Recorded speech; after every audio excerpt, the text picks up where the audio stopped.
Hi, thank you so much for watching your Multicultural channel, Community Hour. My name is Fernanda Vallejo, and today we have a special guest. Any woman in Manitoba face domestic violence and unsafe living conditions. Seeking for help, it's really important. Today we have a special guest, members from Manitoba Association of Women's Shelters. Maria Paz, welcome. Thank you for having us, Fernanda. You're more than welcome. Maria Paz is communications specialist. And Maria Paz, please tell me a little bit more about Manitoba Association of Women's Shelters. What do you do? So we are a nonprofit that are composed by 11 shelters that offer safety, support, and resources to women, children, and all those gender diverse folks that are fleeing for a situation of violence or domestic or abuse. So we pretty much offer those spaces to them in order to access to a safe space and provide any support regarding a healing process to them. So we do offer, our shelters offer like different services from them. Okay, so are these shelters located all around Manitoba, just in Winnipeg? How many shelters do we have in Winnipeg? We currently have 11 family violence shelters with us in our network. They are across all Manitoba, including rural communities as well. Okay.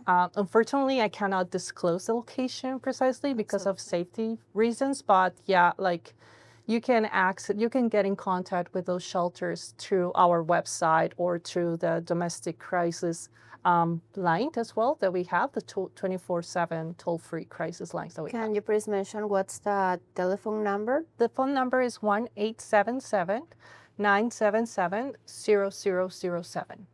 Perfect. Tell me a little bit more about MAWS. What's the vision, mission of this nonprofit? Absolutely. Our mission is to provide support to our network of shelters and associate members as well by providing resources and building capacity through leadership, or even also like exchanging information and resources in order to strengthen our standard practices, and also like being a unified voice against, domestic violence and gender-based violence. And, it's just kind of pretty much provide advocacy as well for, to respect or to kind of promote our human rights as well. So that's pretty much like a teamwork that we're doing together. Okay, and what kind of resources are you providing to these shelters or capacitations? Mm-hmm. We do have a couple of services that you mean like to frontline staff or Yeah, our from MAWS to the shelters. Okay, yeah. We do offer constant like training on regards of, trauma-informed counseling. We do have as well like other kind of trainings related to grief, to counseling as well, counseling skills, listening, active listening. And there are wide topics that, yeah, I will have to list them in order just to share them. But those are one of the top of my mind that I have right now. Great. So if, for example, I'm seeking for some help and I found you online, can I just find your telephone number and say, I'm in an emergency, I need to find a shelter, I'm located here, can you help me out? Right, yeah.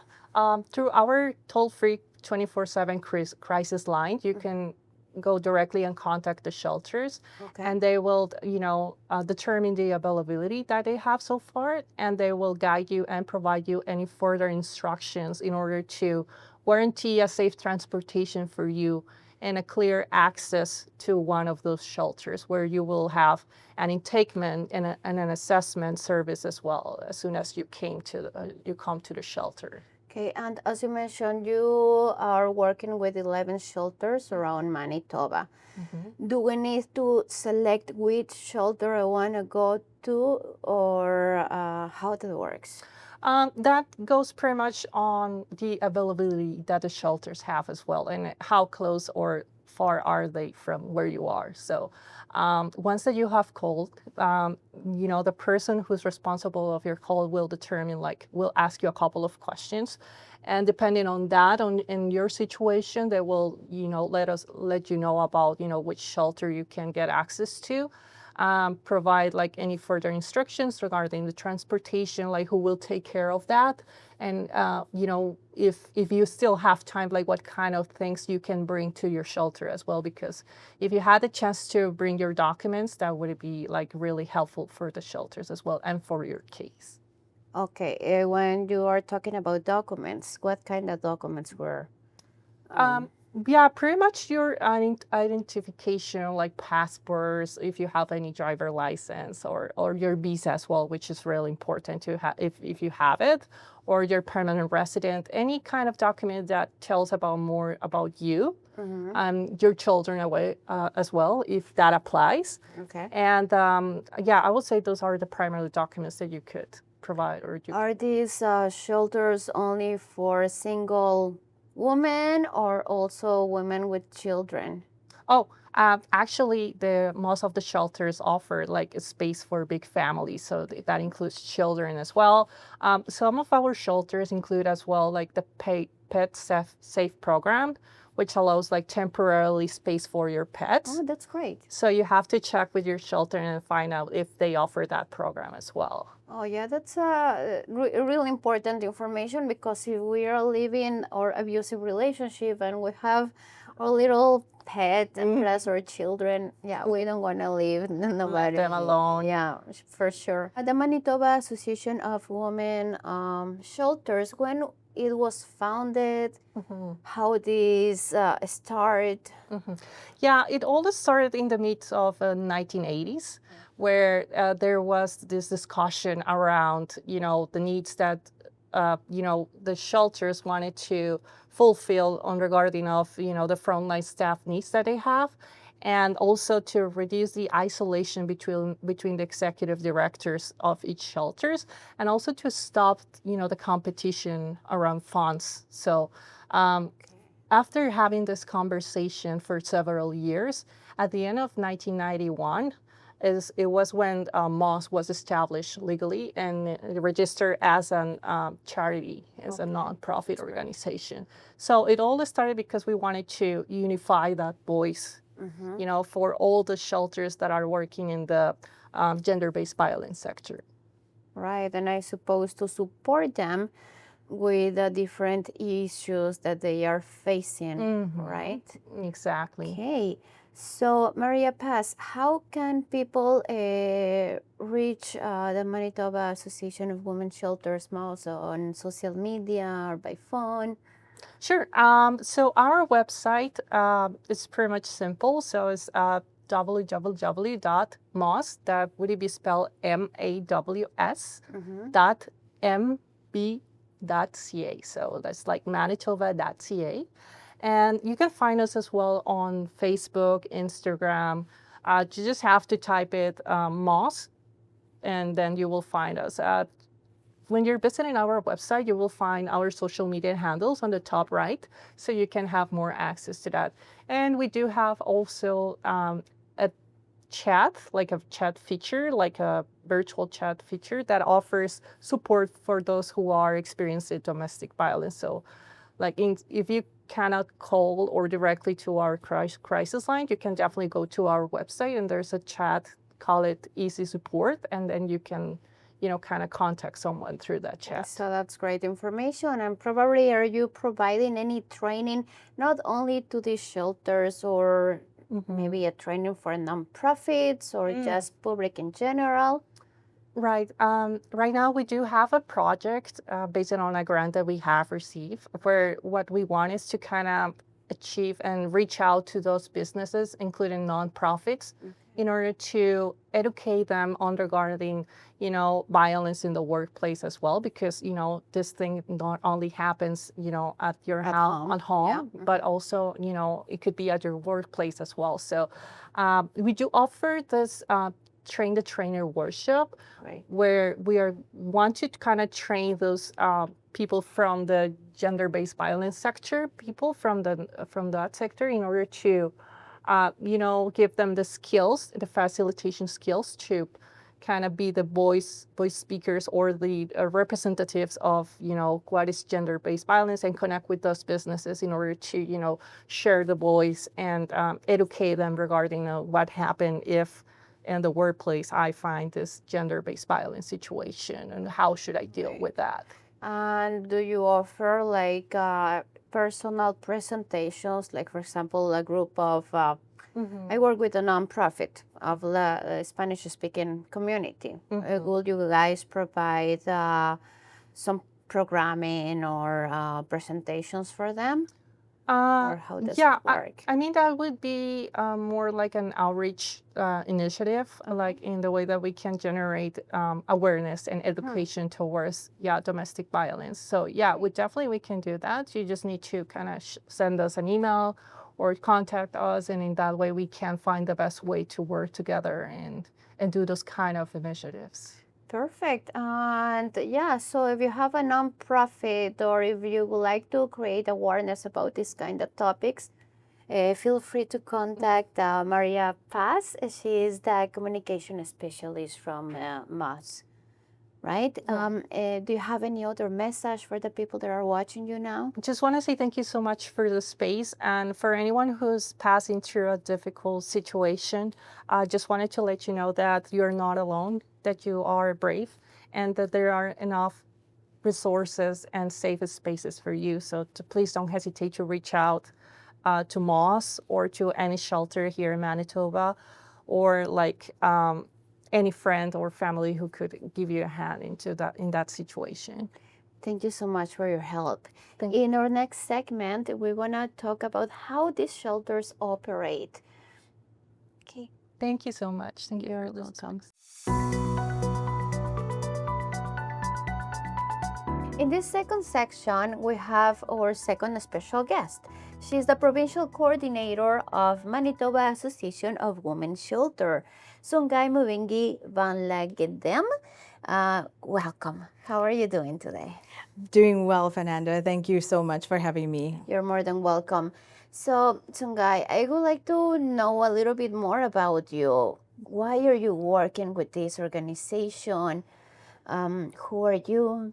Yeah, absolutely. So I started working with Manitoba Association of Women's Shelters almost just over 3 years ago. Okay.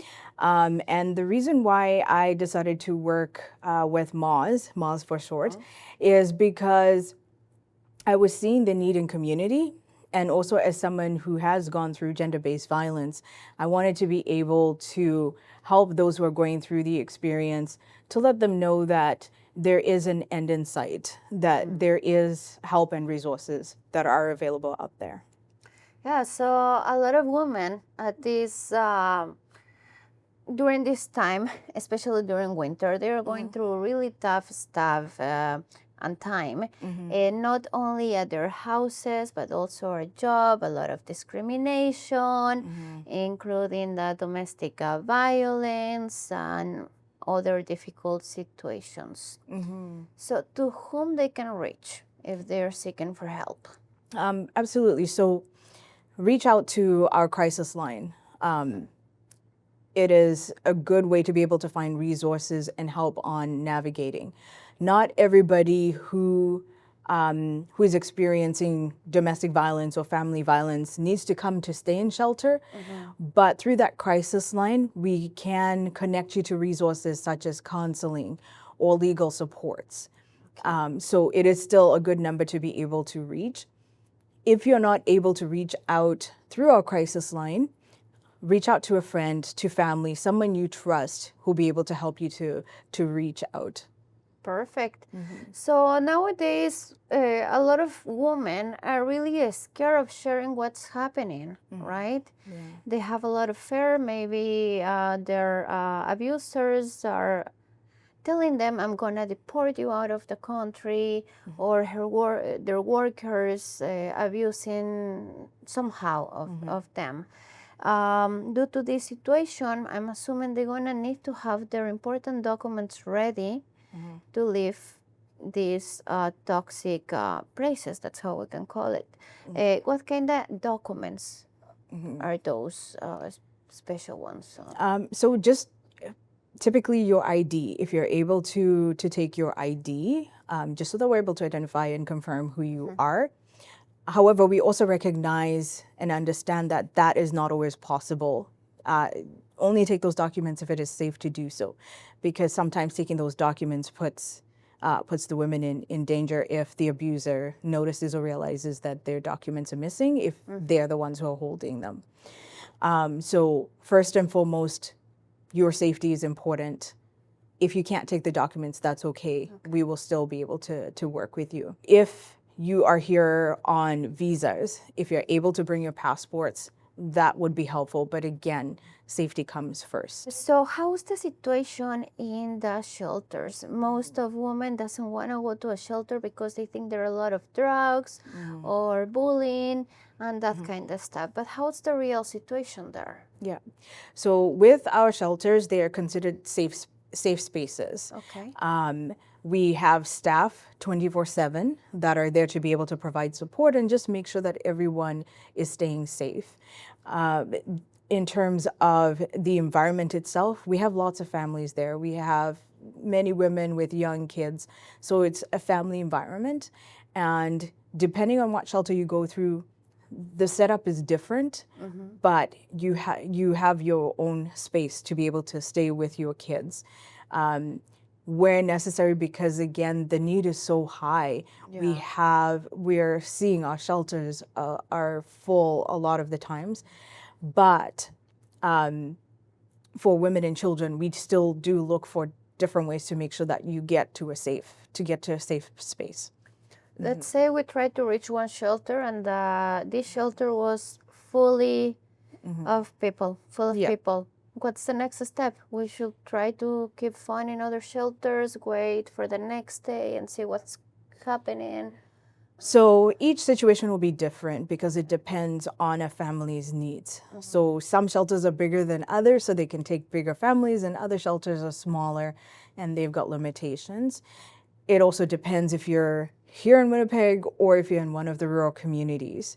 So typically what happens is if our shelters are full, you will either refer you to another shelter that may be available. So if we know that there is a shelter that has room, we may ask, are you okay to go to this location as opposed to staying here, and we try and get you to move. Sometimes all of the shelters are full and we may say, okay, we are completely full.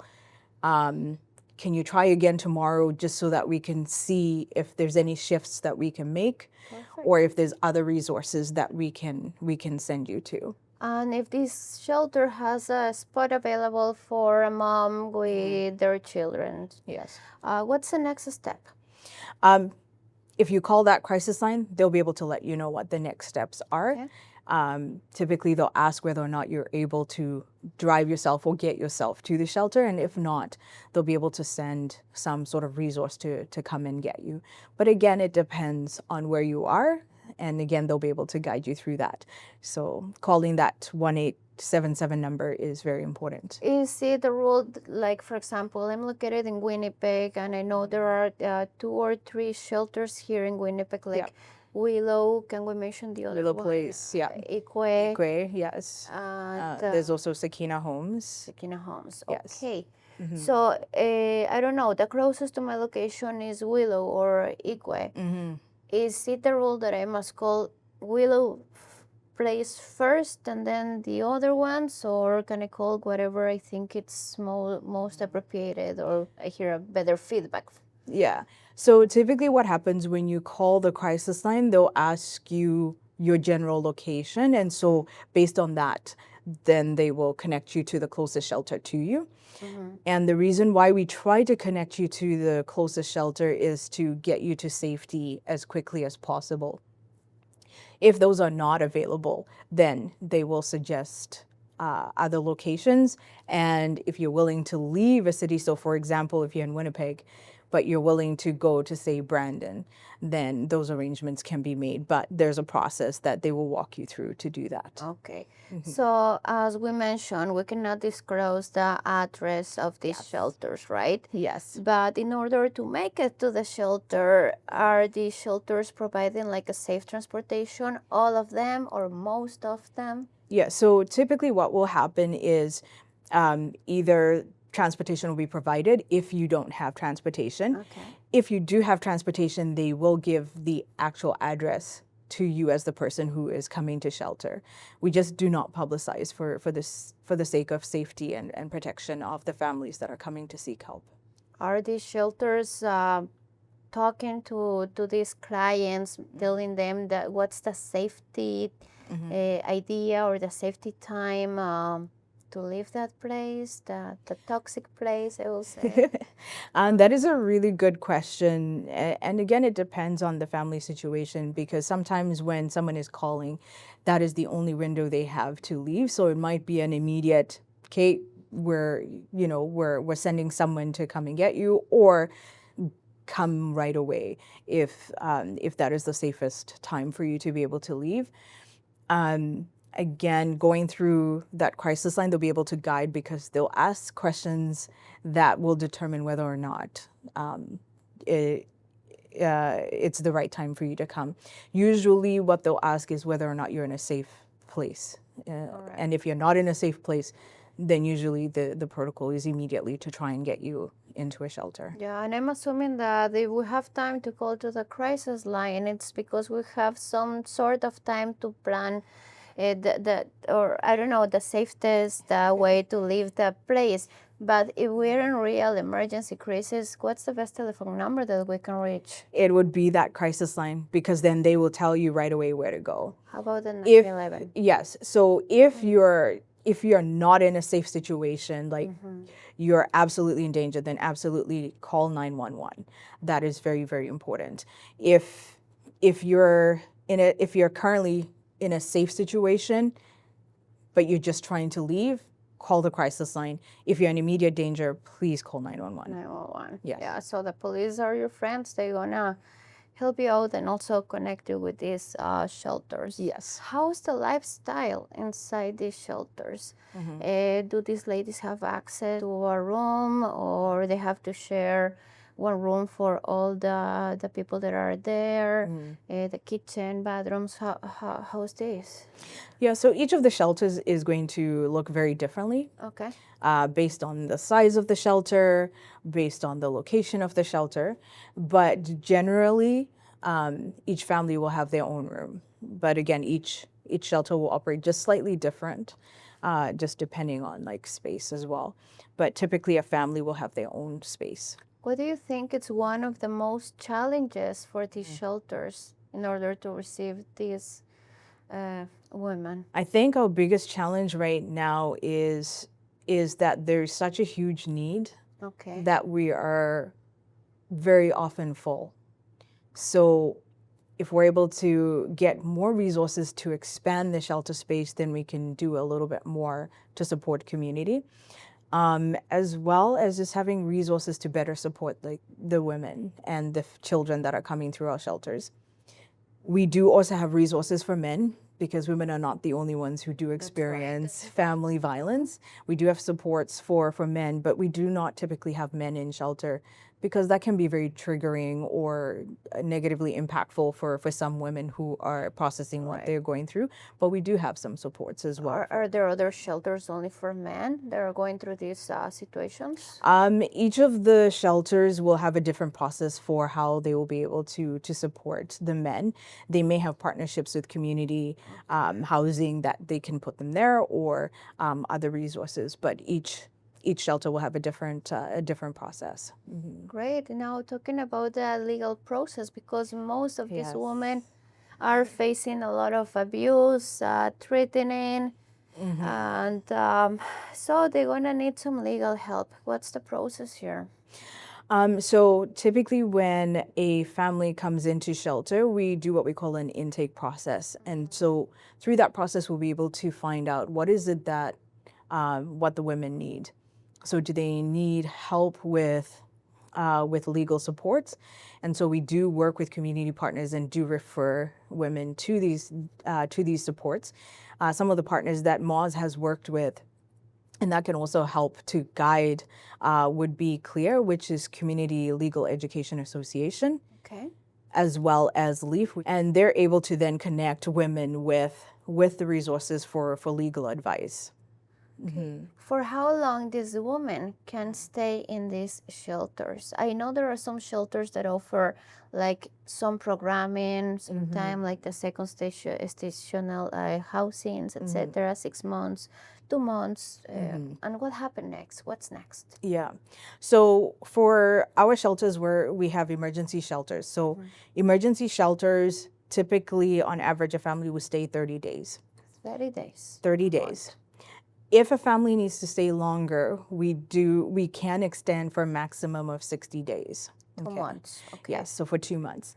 During that time, we'll be trying to help them to find the next place that they can move to. So housing would be one of the supports that will be helping them to find. Or we move them on to second stage where they can stay for a little bit longer, 6 months to a year. And then from there, through that process, they're also being helped to look for permanent housing. So we do work with the families that do come through to be able to find them a more permanent situation and solution for housing. And what happens if there are no spaces on one of these other shelters or the second stage houses? That is definitely one of the challenges that we're experiencing, is there is not enough affordable housing in community. And I do know that there are efforts being made to be able to find housing. But what we'll then do is look at what are other resources in community that we can connect with that may potentially be able to help.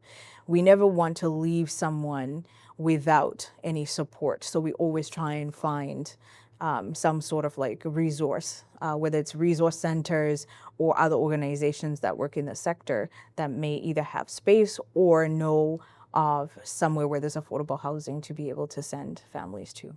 So inside the shelters, you guys or the workers there support them to find, I don't know, a housing through Manitoba Housing, EIA, to connect with different resources, also the legal staff, no? Yes, so we do help families with a variety of resources, from housing to how do you apply for EIA, to how to file your taxes. Those are all different things that are important.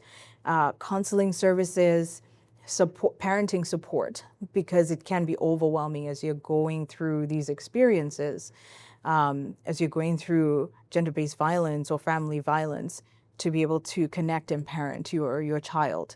So we do provide those supports as well. Yeah, and absolutely. So if you're going through one of these situations, don't forget you are not alone. Don't leave your children alone. No. Absolutely. So what kind of resources these people can get in the shelter? Like they can rehabilitate, some therapy. What's going to happen with the children if they were going to school? Do they have the chance to study? Yeah, so every situation is going to be different, but children can go to school. They can either continue to go to the school that they were going to, or in shelter they will provide education resources so that their children don't fall behind. But again, every situation is different, because if it makes it very unsafe for your child to go to school, it doesn't make sense for them to send them to school. So there'll be different resources depending on each family's situation. There's counseling for both parents and children, to be able to help them to process what they are going through and to start the healing process. And then also the housing supports we talked about. There's also cultural supports, especially for Indigenous families. And the shelters are working on bringing in other cultural supports for the diverse communities that we are starting to see come through the shelters. How are these shelters set up? Do they have, like, we mentioned that there are different rooms, etc. But how about the sharing areas? There is they have to share with more people. And what happens if English is not their first language? Very good question. So there is communal spaces that are shared. So for example, like the kitchen, that's going to be shared. And depending on the shelters, living rooms and lounges, but they'll have several different areas, public spaces that they can go and sit and have some time to either watch TV or read. Some of them have play areas for kids outside. All of them will have play areas for kids inside. But again, each shelter will be set up slightly differently, just based on the resources. Now, as you mentioned, we receive in the shelters a lot of women from different communities, countries, lifestyles. Yes. Right. Some people maybe come with children with leash or bed bags. I don't know. How would you take care of this? How do they take care of these situations? Yeah, so as each family comes through the shelters, they have an intake process, and so they will go through that process with them just to make sure that, if there's any bedbug situations, that gets dealt with, and they're still able to come into shelter and find that safe place to be.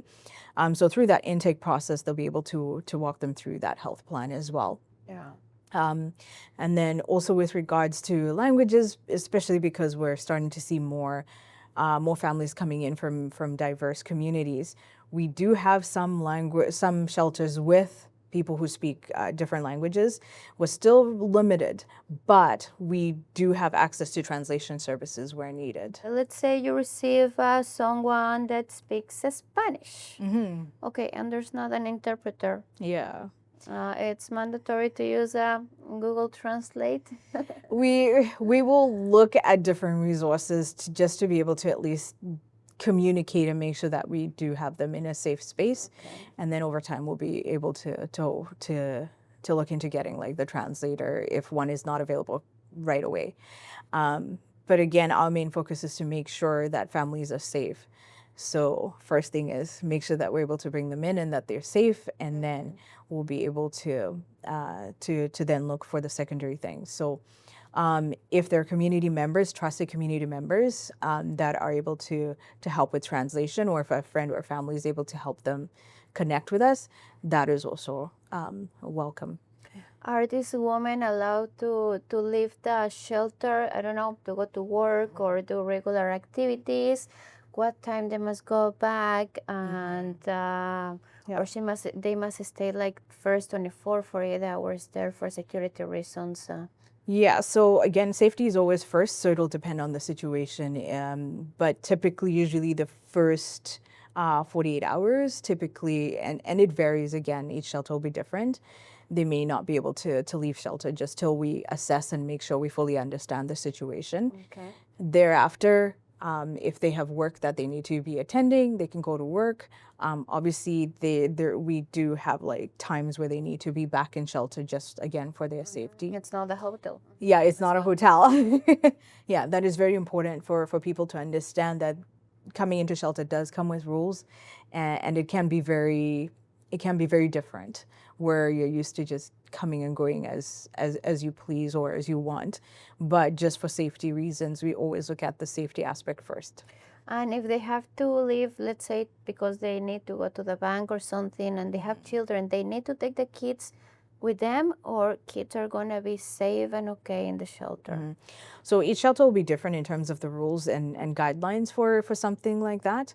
But if they do need to leave to go to the bank and to come back, depending on the shelter, they may be able to leave the children there for a very short amount of time to be able to do that. But Absolutely. because then they'll have appointments for different things. They may have appointments with lawyers. They may have appointments like for healthcare, all of those different things. So we take all of those things into account.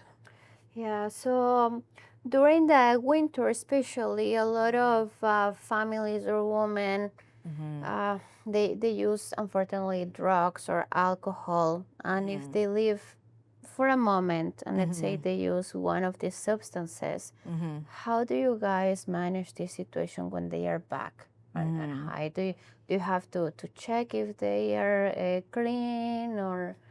So again, every shelter is different because there's also you're also looking at that.